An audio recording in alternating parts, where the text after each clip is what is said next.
Good Tuesday to you, everybody in COM 785. Welcome to week kaboom, bam, 14. Wow, end of the semester. Crunch time. All right, you're doing a good job. Okay, all right. For this video, I'm going to talk a little bit about the readings for this week. Okay, what we're going to do with them. We're finishing, and this is really our last week of reading. I have some optional readings for you next week. Okay, we're going to go back to the Wilson et al. Strategic Communications book, but for this week, we're going to finish up When Helping Hurts. All right, so that's the focus for this week, and there are two remaining chapters that have two very different focal points. The first one of these is chapter 7, and this this one I'm going to tell you I believe is an important chapter for you. This one takes a look at some of the benefits and some of the drawbacks of short-term mission work. Now, why do I say this chapter is particularly important for you? Because if you get involved on a strategic communication level, or really any level, because you could finish here with a degree in strategic communications. You may go on to be the director. If you get into not-for-profit work, you may go on to be the program director. You may be, a lot of people in communication end up in fundraising. You may be a gift officer or the chief executive officer for funding. Okay. In fact, the majority of not-for-profit relief-based work is what's called STMs, short-term mission work. And, it might surprise you when you read here in Courbet when he defines short-term mission, okay, as anywhere from like a week to 2 months. You might say, whoa. And in fact, I'm sorry, 2 months, 2 years. You might be saying, 2 years doesn't seem like short to me. It is. When you're trying to change the direction of a situation, when you're trying to realign cultural behaviors, this takes time. It just does. All right. So in the first part of this chapter, you're going to read a little allegory that he relates about an elephant dancing with a mouse. And if that sounds like a bad idea, it's because it is. And you'll see that in the chapter. And I want you to pay particular attention to some of the cross-cultural differences. And he's painted with a big brush here. This isn't everybody all around the world, but from my experience, I can tell you that he's got it, pretty much right. Cross-cultural differences in two key areas. One, in the concept of time, and then two, in the understanding of the individual and the role of the individual. Now, especially if you're going into, the East call it the third world. Now they call it the developing world. Some people call it the first world, meaning the originator of human civilization. And this is the second world, the North American continent. And that's still a very Eurocentric view because it's not like there weren't people here. Okay, but there were. But anyway, you get what I'm saying. So if you go into the developing world, whether this is South America, Central America, Africa, parts of Asia. Okay. These differences in how time is conceptualized and how the individual is viewed are very real. And if you try to go in and expect like these huge changes in the culture that you step into over the course of a week or even a couple of years, you're probably going to be disappointed. And from a communication perspective, and an operational communication perspective, here's a significant part of your job is to be able to discern why a message did or didn't work, was effective, was ineffective. Because, the first sort of bifurcation, meaning, it's either this one or that. You have to decide.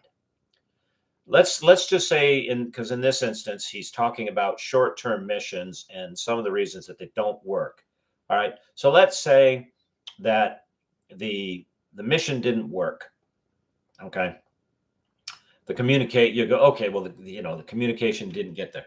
So in the first instance, you have to decide, did the communication not work because of the situation, the environment in which the communication was released, or because of the structure, delivery, my job as a communication expert targeting the audience, that was not done right. Which of the two?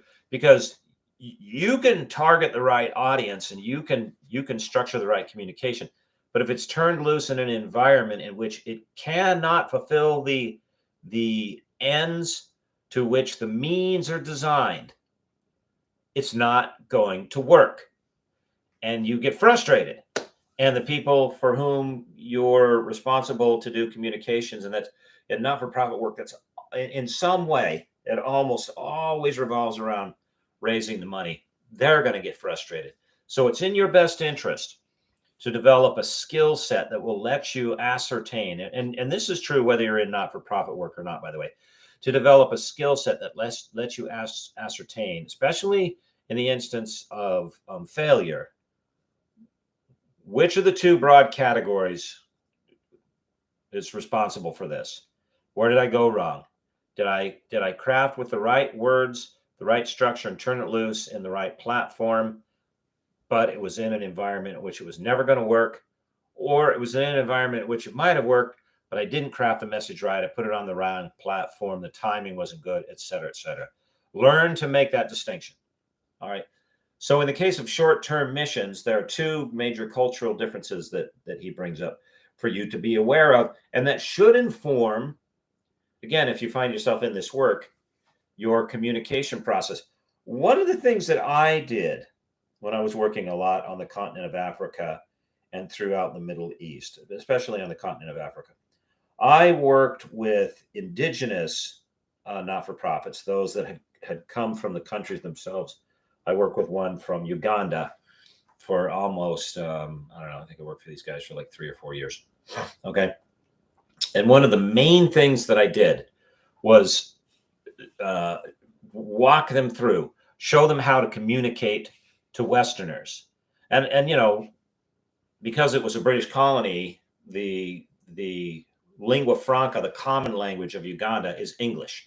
So that's not what I'm talking about. In fact, of the two things that Corbet points out as cultural differences, the concept of time was a major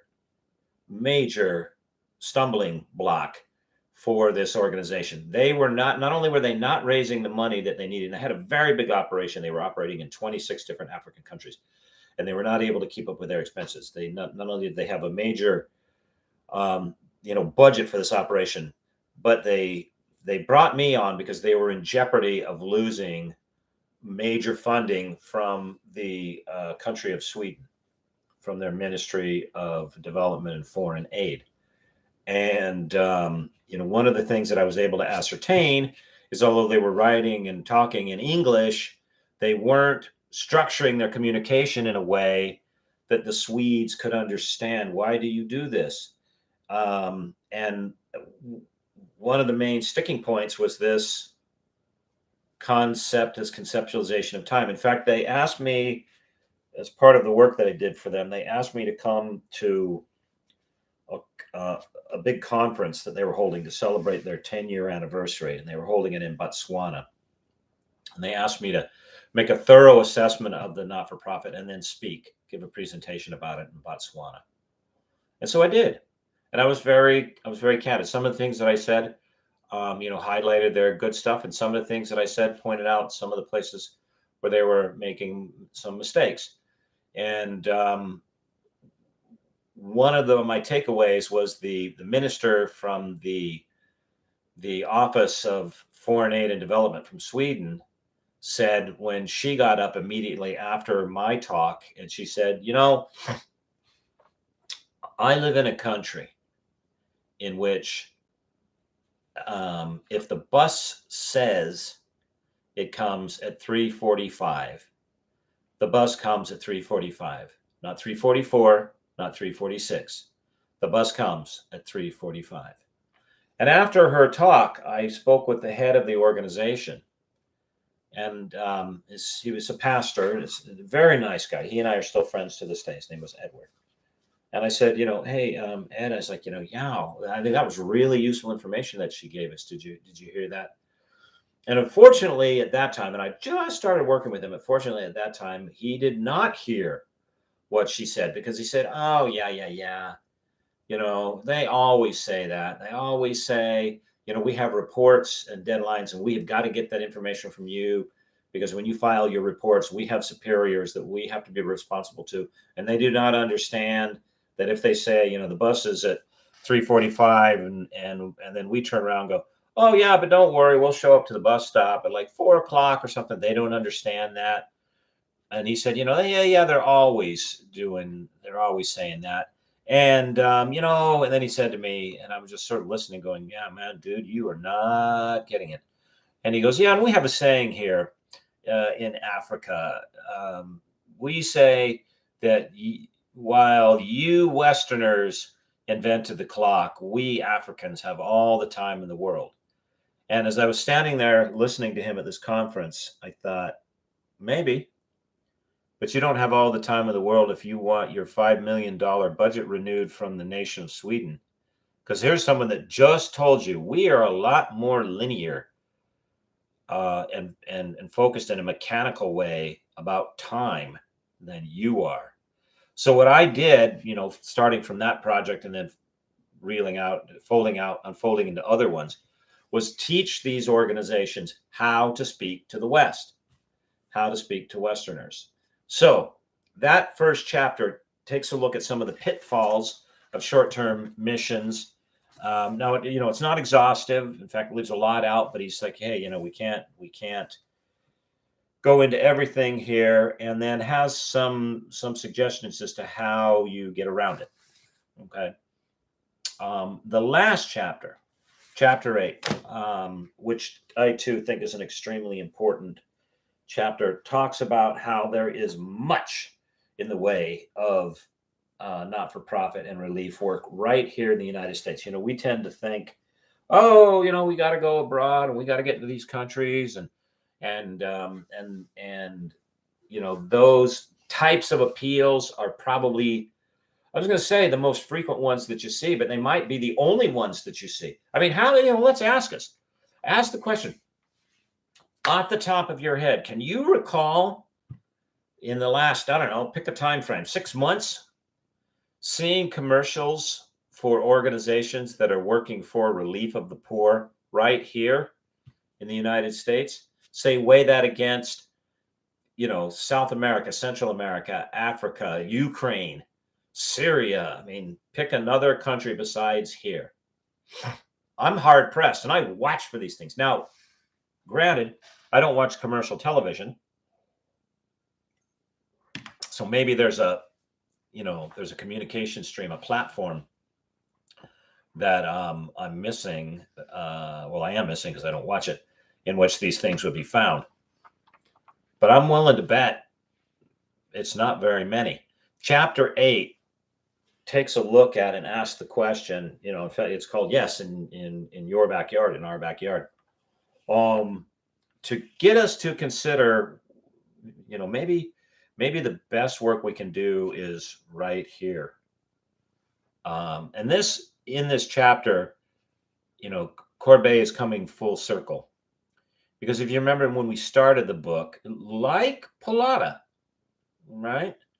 Saying one of the problems that we've got is how it is that the church walked away from addressing poverty, from addressing the spiritual separation between the individual and God. between even a sense of responsibility, not here, for the material relief. And instead, and this, they touch on this, the authors touch on this in chapter 8, and instead adopted well, it's not happening here. And oh, yeah, if it happens to happen here, that is, if the neighborhood in which our church is in starts to decline, move the church. Problem solved. And it's like, yeah, not exactly, because the problem is the decline in the neighborhood, not where the church is located. Okay. So I want you to think, when you're going through this chapter, if this is an area that attracts you by way of possible path, when you are the proud regent alumna that you are, maybe consider working with organizations that work right here in the United States. And he's going to go into some of the causes.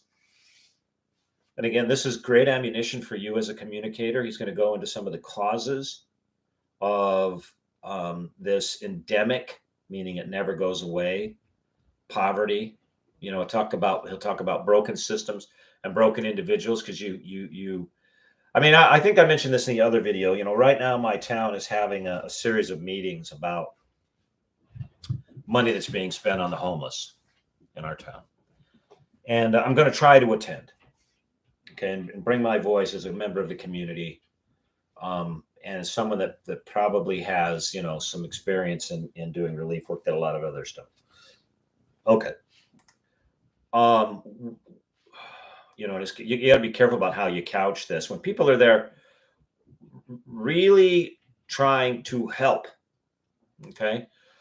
But if you look at the trajectory, the outcome of just providing money for homelessness in cities, and that money and providing money overwhelmingly, 90%, 95% of the time means spending money on housing, temporary housing for the homeless.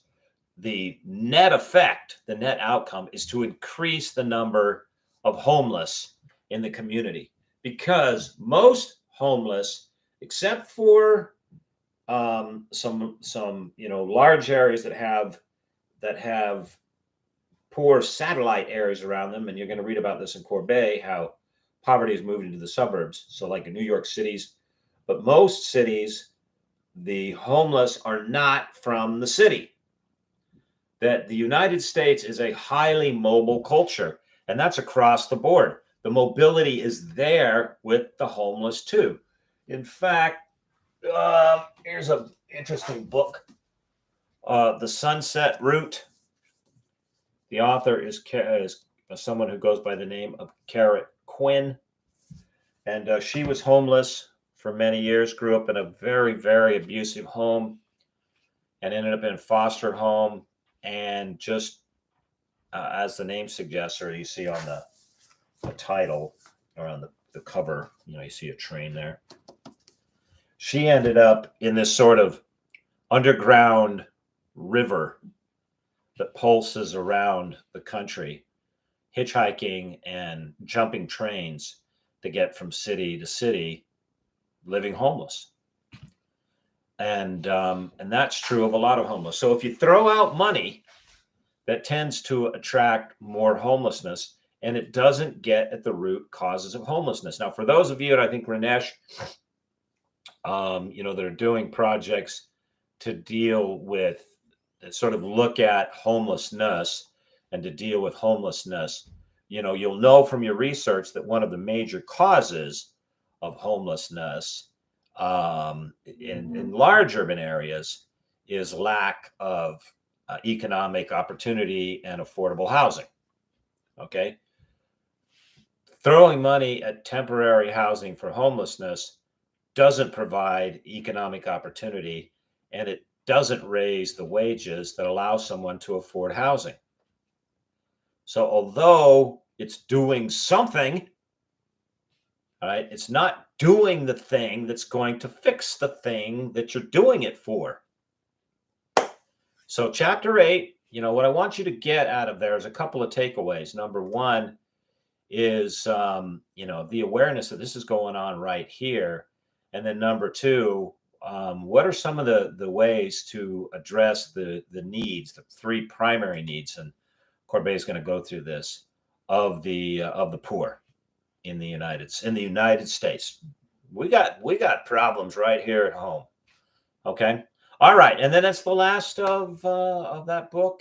And I have some optional readings for you come next week, because this week I want you to finish your semester projects, so stay focused on that, and then think about prepping for the final exam by going through and reviewing Blackboard. Okay, everybody. Thank you so very, very much for all your hard work. Hang in there. We're almost done. Just about a week and change. All right, everybody. God bless. Bye-bye.